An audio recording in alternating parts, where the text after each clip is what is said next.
इन्न फी खल्क़िस समावाति वल अर्दि वख्तिलाफिल लैलि वन नहारी लआयातिल लिउलिल अलबाब। जमीन व आसमान की पैदाइश में, रात और दिन के आने जाने में अक्लमंदों के लिए निशानियां हैं। अल्लज़ीना यज़्कुरून अल्लाह क़ियामन व क़ुऊदन व अला जुनूबिहिम व यतफ़क्करून फ़ी ख़ल्क़िस समावाति वल अर्द रब्बना मा ख़लक़्त हाज़ा बातिला। अक्लमंद कौन लोग हैं? जो जमीन व आसमान की पैदाइश पर गौर करते हैं और खड़े होकर के, बैठ करके और लेट करके अल्लाह को याद करते हैं। और जब जमीन व आसमान की पैदाइश पर गौर करते हैं तो इस नतीजे पर पहुंचते हैं, रब्बना मा खलक़्त हाज़ा बातिला, ऐ अल्लाह तूने इस कायनात को बेमकसद नहीं पैदा किया। तो रातें ऐसी होती थी अल्लाह की।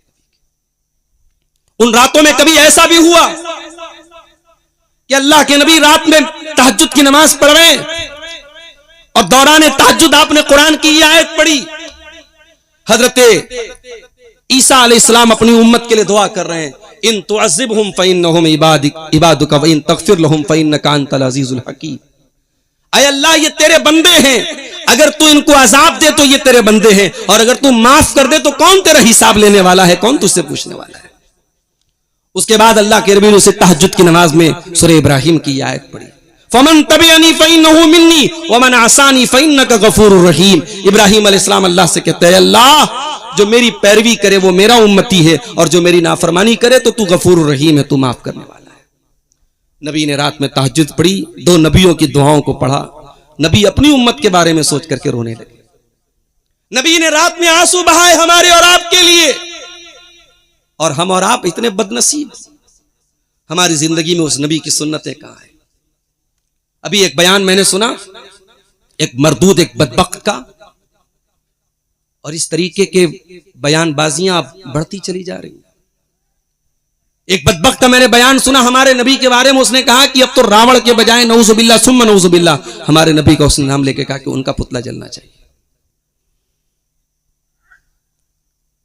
ये हालात क्यों पैदा हो रहे हैं मेरे भाई? हमारे नबी सल्लल्लाहु अलैहि वसल्लम के असल किरदार से दुनिया नावाकिफ।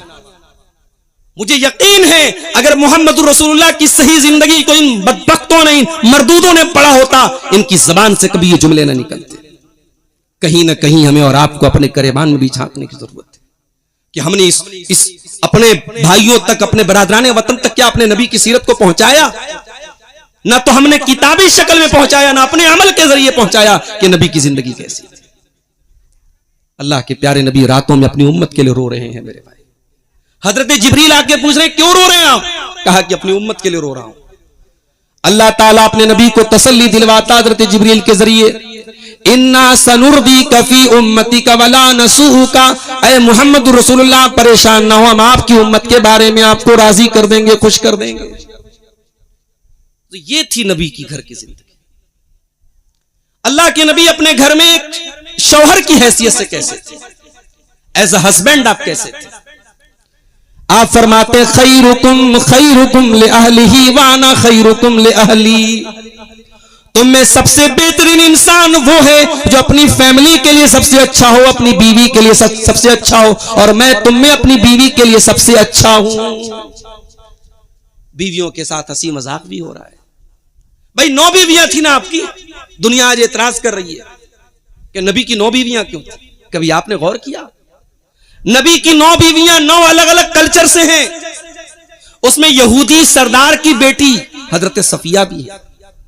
उसमें आपके कट्टर दुश्मन, कभी किसी जमाने में कट्टर दुश्मन थे हजरत अबू सुफियान, उनकी बेटी हजरत जुवैरिया, नहीं माफ की, हजरत उम्मे हबीबा भी है।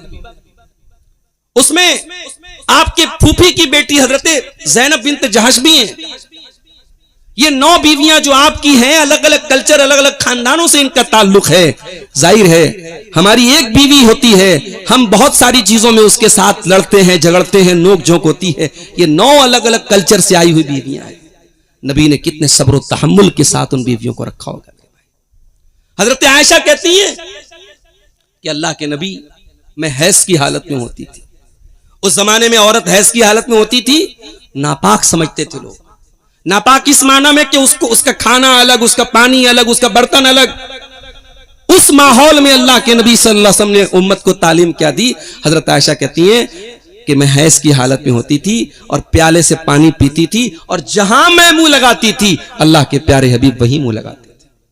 मैं गोश्त खाती थी, हड्डी पे गोश्त थोड़ा सा खाती थी, बाकी बचा के मैं अल्लाह के प्यारे नबी को देती थी और जहां से मैंने मुंह लगाया होता था वहीं से अल्लाह के प्यारे नबी उस गोश्त को खा लेते थे।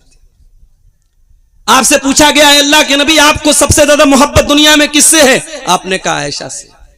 बीवी से मोहब्बत है और मोहब्बत का इजहार भी आप कर रहे हैं। लोग कहते हैं साहब बीवी से मोहब्बत है तो ये प्राइवेट बात है, लोगों के सामने नहीं आनी चाहिए। अल्लाह के नबी ने, किसी ने पूछा तो आपने बता दिया कि मैं आयशा से सबसे ज्यादा मोहब्बत करता हूं। ये अल्लाह के नबी का अखलाक अपनी बीवी के साथ। कभी बीवियों के साथ एटीट्यूड आपने नहीं दिखाया। मस्जिद नबवी में ईद का मौका है, हबशी लोग आए हैं, नेज़े और बर्छी का खेल खेल रहे हैं। हजरत आयशा की नजर पड़ गई। अल्लाह के नबी ने कहा आयशा देखना चाहती हो? कहा कि हां देखना चाहती हूं। अब अल्लाह के नबी के कमरे से हजरत आयशा उस हबशियों के खेल को देख रही हैं और अल्लाह के नबी खड़े हैं और हजरत आयशा आपके कंधे पर अपना सर रख करके ये मंजर देख रही हैं। और जब तक हजरत आयशा खुद से थक नहीं गई अल्लाह के नबी सल्लल्लाहु अलैहि वसल्लम नहीं हटे। अल्लाह अकबर, क्या अखलाक था। खैरुकुम खैरुकुम लिअहलिही, आपने कहा सबसे बेहतरीन इंसान वो है जो अपनी बीवी के लिए सबसे अच्छा। आज हमारे यहां लोग बीवी का मामला आता है ना तो ऐसा जाहिर करते हैं जैसे बीवी के वो बॉस हैं, बीवी जो है नौकरानी है, वो आका है। नहीं मेरे भाई, ये शरीक हयात, ये हम सफर का रिश्ता है। इसको गुलाम और इसको आका का रिश्ता मत बनाओ। नबी ने इसको मोहब्बत का रिश्ता बनाया, मोहब्बत का रिश्ता रहने दो। और आगे बढ़िए, एक बाप की हैसियत से अल्लाह के प्यारे नबी कैसे थे?